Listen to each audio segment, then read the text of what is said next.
নমস্কার বন্ধুরা, দীপাস কিচেনে আপনাদের সবাইকে স্বাগত। আজকে আমি ঢোকলা বানাবো। ঢোকলার এই রেসিপিটা আপনাদের সাথে শেয়ার করব। আমি হাতা মেপে সব কিছু নিচ্ছি, এই হাতাটা মেপেই নেব।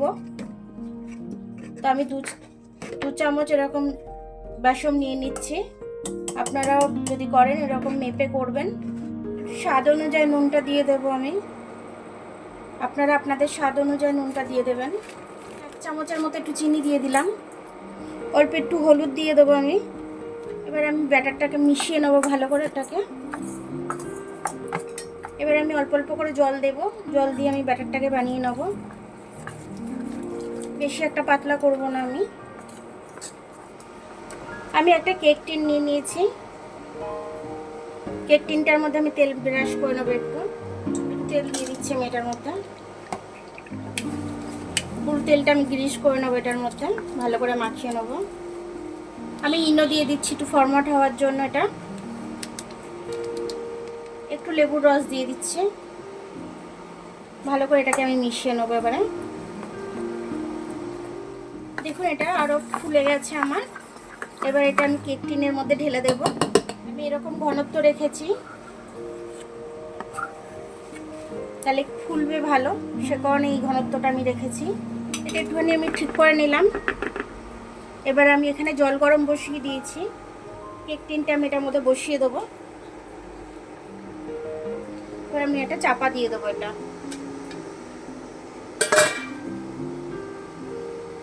10 মিনিট আমি হতে দেব। ঢাকনাটা খুলে আমি একটু দেখে নেবো। এটা খুব সুন্দর ফুলে উঠেছে দেখুন। আমি এটা ছুরি ঢুকিয়ে দেখে নিচ্ছি।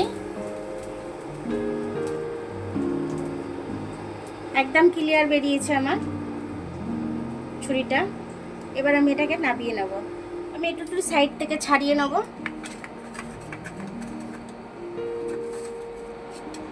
এটাকে আমি ঠুকে বের করে নেব।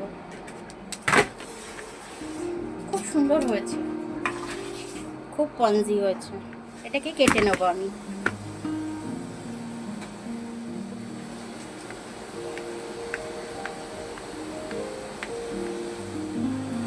পিসগুলো দেখুন একদম জালিদার হয়েছে, একদম খুব নরম সফট হয়েছে, একদম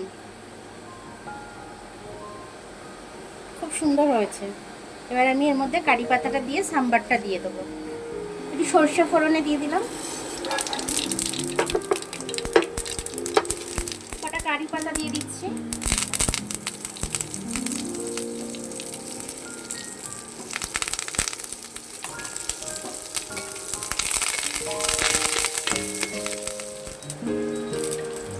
এবার আমি দিয়ে দিচ্ছি এটার মধ্যে।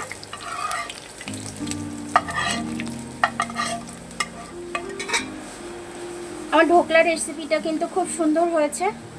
ঢোকলাটা এরকমভাবে খুব ইজিভাবে আপনারা বানিয়ে নিতে পারেন। বড়রা ছোটরা সবাই কিন্তু খেতে ভীষণ ভালোবাসবে। আর খুব স্পঞ্জি হয়েছে, খুব সফট হয়েছে, একদম খুব ফুলেছে। এইভাবে করবেন আপনারা, দারুণ খেতে হবে।